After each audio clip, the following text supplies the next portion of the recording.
a country built below sea level, where canals double as streets, and windmills once kept entire cities from drowning. The Netherlands, long admired for its design, efficiency, and social fairness. Behind are the grim years of famine and oppression. The bands play and the people welcome the dawn of a free new day. But today, the Dutch face a crisis few saw coming. 1 in every 4 renters now spends more than 40% of their income on housing, and waiting lists for affordable homes stretch for 10 years in some cities. How did a nation famous for equality, planning, and pragmatism end up in a housing nightmare deeper than after World War II? Because the Netherlands did something no one else dared. It made fairness mandatory, and then watched as fairness itself broke the system. A third of all homes are owned by nonprofit organizations, meant to guarantee low rents for nearly half the population. It worked for a while. But now, the very structure designed to protect Dutch citizens has trapped them in a loop of scarcity, speculation, and gridlock. So tonight, we're going beneath the brick facades and postcard canals to ask, what happens when a society builds the fairest housing system in the world and it still fails? You're watching Geologic, where we decode how geography, design, and history collide to shape human life.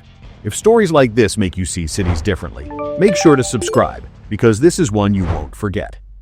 September 2021. 15,000 people fill Amsterdam's Dam Square, holding cardboard keys and banners that read "Wonen equals sign recht." Housing is a right. It's the largest housing protest in the Netherlands in decades. The irony? This country already has more social housing than anywhere else on Earth. Roughly 33% of all Dutch homes are publicly regulated or nonprofit-owned. That's triple the rate in the United Kingdom, and over 10 times higher than the United States. Yet Dutch renters are among the most financially stretched in Europe. In a nation built on fairness, the numbers don't add up. How did a system designed to make housing accessible turn into one of the tightest and most overburdened markets in the developed world? To find the answer, we need to rewind. Because the Dutch didn't stumble into this paradox, they engineered it. It began not as a crisis, but as a triumph. A century ago, the Netherlands reinvented how a modern city could work, with clean design, reliable public transport, and housing that served people, not profit. But every blueprint has a fault line, and every ideal has its cost. The Dutch housing story begins not in modern suburbs, but in the choking smog of the Industrial Revolution. By the mid-1800s, the working class flooded into Amsterdam, Rotterdam, and The Hague to feed new factories. Within 30 years, those cities more than doubled in population. Streets overflowed, canals turned foul, and families of 8 sometimes slept in one damp room. The overcrowding wasn't just tragic, it was costly. Epidemics and exhaustion were cutting into factory output. A few reform-minded industrialists realized that better housing could mean healthier, more productive workers. They created woningboeverenigingen, or housing associations, private cooperatives pooling money from shareholders to build modest, low-rent homes. By 1900, about 200 associations sheltered roughly 10,000 families. Small beginnings, but revolutionary for their time. Then came devastation. World War II leveled cities and crushed entire neighborhoods. About 1 in 5 Dutch homes was damaged or destroyed. The post-war housing shortage, known as the woningnood, became national emergency number 1. The Dutch government stepped in with an idea both practical and utopian: make housing a public mission. It poured billions of guilders into rebuilding efforts and put those same associations under strict oversight. The result? A construction miracle. Between 1950 and 1980, the Netherlands added 2.5 million new homes, nearly doubling its housing stock. The shortage plunged from 300,000 units in 1945 to about 75,000 by 1970. For the first time, working families could afford dignity. But success carries momentum, and soon the question shifted from how to house everyone to who should own it all. The Dutch housing story begins not in modern suburbs, but in the choking haze of the Industrial Revolution. By 1850, Amsterdam's population hovered around 250,000. By 1900, it had climbed past 510,000. Rotterdam more than tripled, from 90,000 to 320,000, and The Hague doubled within a generation. Overcrowding wasn't just miserable, it was measurable. In some districts, infant mortality topped 20%, and cholera outbreaks swept through the canals. The chaos hurt productivity, and factory owners noticed. So reform-minded industrialists tried something radical. They built decent housing for workers. They called them woningboeverenigingen, housing associations, cooperatives pooling shareholder funds to construct hygienic, affordable homes. By 1900, roughly 200 associations provided housing for about 10,000 families, modest yet revolutionary for its time. Then came catastrophe. World War II reduced 1 in every 5 Dutch homes to rubble. Cities lay flattened. Families slept in boats, bunkers, even greenhouses. The post-war shortage, the woningnood, was so severe that rebuilding became a moral crusade. Rather than leave recovery to the market, the government nationalized the effort. It funded housing associations directly, but kept them semi-independent to avoid bureaucratic stagnation. The result was pragmatic genius, civic efficiency under public oversight. Between 1950 and 1980, the Netherlands added 2.5 million new homes, nearly doubling its total housing stock. The shortage plunged from 300,000 units in 1945 to just 75,000 by 1970. Productivity rose, disease fell, and Dutch families reclaimed stability. Yet as the dust settled, a new question emerged. If nearly everyone now had a roof, should the state still own the walls? By the 1980s, the Netherlands had built what looked like the perfect compromise: efficiency without inequality. More than 43% of all homes were owned or managed by nonprofit housing associations, the largest share in the developed world. Rent control was strict, waiting lists short, and post-war suburbs like Bijlmermeer or Zoetermeer embodied the belief that housing was a right. This was the golden age of Dutch social planning. Cities gleamed with mid-century optimism, each block designed to mix classes and ensure dignity. But the state wanted to reward personal ownership too. In 1969, it introduced the hypotheekrente-aftrek, a mortgage interest tax deduction meant to encourage home buying. Here's how it worked. A family buying a 500,000 euros home with a 30-year mortgage at 4% interest would pay roughly 360,000 euros in interest, of which around 130,000 euros was tax deductible. The benefit was huge. By 1990, 2/3 of Dutch homeowners used the deduction, homeownership surged, and the share of privately rented housing collapsed to 19%. But fairness came at a cost. Owners gained wealth through tax relief, while renters, often the same working families the system was meant to protect, received none. The policy widened the wealth gap even as it appeared to close the social one. Still, optimism held. The Netherlands had built what many called Europe's most humane housing system, densely planned, clean, and accessible. Few realized that this very design, dependent on subsidies and trust, was fragile. And as deregulation swept Europe in the 1990s, the Dutch model was about to meet the market. When the Cold War ended, the global mood shifted toward privatization. The Netherlands followed. In 1995, housing associations, once publicly funded, were told to stand on their own feet. Government grants, then totaling about 2.5 billion euros per year, were cut to zero by 1998. These associations were reclassified as non-profit private corporations, allowed to borrow on markets yet bound to provide low-income rent. It was a bold social experiment, half socialism, half capitalism, the world's first hybrid model. At first, it looked brilliant. Freed from bureaucracy, associations built faster and diversified. But independence brought temptation. In 2005, a Rotterdam housing giant purchased the retired cruise ship SS Rotterdam for 30 million euros, planning to convert it into a hotel. The projected renovation cost of 6 million euros ballooned to 256 million euros. Funds meant for affordable flats vanished into debt. Scandals followed: lavish bonuses, speculative land deals, and risky foreign investments. Public outrage was fierce. The government stepped back in, tightening rules just as the 2008 financial crisis hit. Then came Brussels. EU competition law required that 90% of new social rentals go to households earning under 40,000 euros a year, excluding the middle class entirely. To make matters worse, in 2013, The Hague imposed the Verhuurdersheffing, a landlord levy taxing social housing organizations billions per year. Between 2013 and 2021, they paid nearly 10 billion euros, money that could have built 100,000 new homes. The feedback loop was deadly. Deregulation led to scandal, which triggered taxation, causing a supply collapse, and finally, rising rents. Housing corporations sold properties to private investors, shrinking the affordable stock just as urban demand exploded. Middle-income families became the squeezed middle, too rich for subsidies, too poor for mortgages, and too many for a market that no longer served them. What began as a triumph of fairness had become a slow-moving paradox. The system still stood, but its foundation was cracking, and the next blow would come not from policy, but from the land itself. If the Netherlands has mastered anything, it's the art of space. A nation where 26% of land lies below sea level, protected by 22,000 miles of dikes and pumping stations. But the same precision that keeps the sea out also leaves little room to grow. Today, only 7% of Dutch land is zoned for housing. Over 54% is farmland, 18% water, and the rest forests, nature reserves, or industrial zones. So when the population surged from 15.9 million in 2000 to 17.9 million in 2023, the system hit a physical wall. Unlike countries that can expand outward, Dutch cities are boxed in by water, law, and history. Polders, the reclaimed lowlands that define the nation, can't support high-rise density without costly stabilization and constant pumping. Each new development must pass nitrogen emission tests, water retention checks, and flood risk models. Then came the 2019 Council of State ruling on nitrogen emissions. It forced the suspension of 18,000 construction projects, freezing the build-out of 75,000 planned homes overnight, roughly a full year's housing output. Developers called it the stikstofslot, the nitrogen lock. Urban density reached new highs, 520 dwellings per square kilometer, the most in Europe outside Monaco.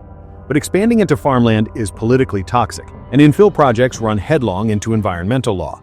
Even with all their engineering genius, the Dutch have effectively run out of buildable land. So when housing supply flatlined, prices went vertical, and the nation that once conquered the sea found itself drowning in its own success.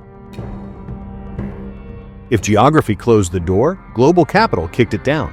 Between 2000 and 2023, 80% of Dutch population growth came from migration. International students, EU workers, and refugees drawn by stability and jobs. In Amsterdam alone, 40% of newcomers now arrive from abroad, most seeking housing the system never planned for. At the same time, the Netherlands became a safe haven for real estate investors.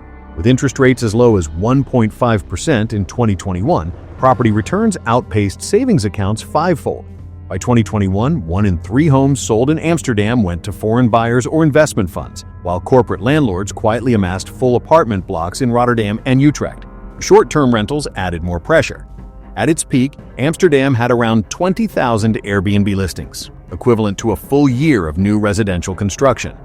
Research by the city's planning department found that each active rental effectively removed 1.3 long-term homes from the market. In response, local authorities banned entire home rentals in the city center and capped tourist stays to 30 nights per year. But rents had already spiked. From 2010 to 2023, construction costs rose 43%, while mortgage rates jumped from 1.5% to 4.3%. For buyers, the average Amsterdam home price climbed from €240,000 in 2012 to over €520,000 by 2022. For renters, median monthly rent hit €1,800, even as average take-home pay hovered near €3,000. To curb speculation, the government introduced opkoopbescherming in 2022, a purchase protection law preventing investors from buying low-cost homes and converting them into rentals. But the core imbalance remained: limited land, surging demand, and a market treating shelter as an asset, not a need. Foreign buyers, short-term rentals, and migration weren't the root causes. They were accelerants poured on a decades-old fire. If your city faced this dilemma, rising rents, foreign investors, and no space left to build, what would you fix first? Tell me in the comments, because what happens next shows just how fragile fairness can become. For decades, Dutch fairness meant that every generation would live a little better than the last. But today, that promise has quietly collapsed. In 1995, 61% of Dutch adults aged 25 to 35 owned their homes. By 2022, that figure had fallen to just 36%, even as average education and income levels rose. This is the huurgeneratie, the rental generation, paying record prices for shrinking spaces. A one-bedroom apartment in Amsterdam now rents for around €1,800 a month, while the average net income sits near €3,000. That means young professionals, teachers, nurses, civil servants, spend 60% or more of their pay just to live near work. Social housing, once a safety net, now feels like a lottery. Waiting lists in cities like Utrecht and Amsterdam can stretch beyond 10 years. Nearly 900,000 people are currently registered for social rental homes nationwide. And even middle-income earners, those making between €40,000 and €60,000 a year, no longer qualify for subsidized rent, but can't secure mortgages under tighter lending rules. This missing middle is now the face of the crisis. Since 2012, Dutch wages have risen only 14%, while average rents have climbed 35% and home prices nearly doubled. The cost of buying has outpaced income growth by nearly a factor of 6. For many, the dream of homeownership has turned into a generational boundary line. Parents own, children rent. Sociologists call it woning segregating. Housing segregation not by class, but by birth year. One 29-year-old Rotterdam schoolteacher summed it up. My parents bought a house for 120,000 euros. That same home now costs 600,000 euros. I teach the next generation, but I can't afford to live among them.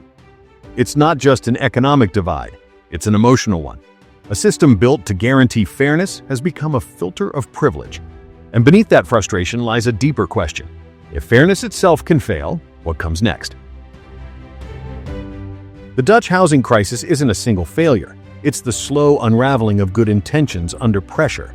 The breaking point came in 2013, when the government introduced the Verhuurdersheffing, the landlord levy. This tax forced social housing associations to pay billions back to the state to reduce national debt. Between 2013 and 2021, they contributed roughly 10 billion euros, equal to the cost of building 100,000 homes. Instead of expanding stock, associations began selling it. By 2020, 125,000 social housing units had been sold to private investors or converted to market rent. As supply shrank, the waiting lists grew and the market overheated. At the same time, the 2019 nitrogen ruling froze 18,000 construction projects, removing 15 to 20% of expected housing supply in a single year. Labor shortages, rising material costs, and pandemic disruptions compounded the slowdown. Building permits fell by 30% between 2018 and 2023, and new housing output dropped to its lowest level in half a century. Yet population growth, driven by migration and longevity, surged ahead. The government still pledged to build 900,000 new homes by 2030, but analysts from the Netherlands Environmental Assessment Agency estimate that, at the current pace, only 600,000 will materialize. Meanwhile, the number of overburdened renters, households spending more than 40% of income on rent, climbed to 25%, the highest rate in Western Europe. The paradox is now complete. A nation that built the world's largest share of social housing, 33% of all homes, also has one of Europe's deepest affordability gaps. The lesson is brutal, but clear. Fairness without flexibility becomes fragility. Policies that once guaranteed equality have turned rigid, unable to bend under the weight of modern pressures. What began as a triumph of compassion now functions like a machine jammed by its own rules, still humming, but no longer helping. And yet, the Dutch won't give up easily. Because if history shows anything, it's that this country has rebuilt itself before. From floods, from wars, and now from its own ideals. After decades of stalemate, the Netherlands is once again trying to reinvent the idea of home. The government's current target is 900,000 new homes by 2030, with roughly 300,000 units reserved for social housing associations. It's the biggest construction goal since the post-war boom. But ambition alone isn't enough. The old model, suburban estates, endless bureaucracy, and rigid land policy, can't meet 21st century constraints. So, a new generation of urban planners is asking a radical question. What if the solution isn't to build bigger, but to build smarter? Across the country, prototypes are emerging. In Amsterdam's Schoenschip neighborhood, 46 floating homes form Europe's most sustainable community, powered by solar panels, connected through a shared microgrid, and rising with sea levels. Each home produces 102% of its energy needs, selling surplus back to the grid. In The Hague and Almere, modular designs like the Heijmans 1, compact prefabricated homes costing 85,000 euros to 120,000 euros each, can be installed on vacant lots in just one day.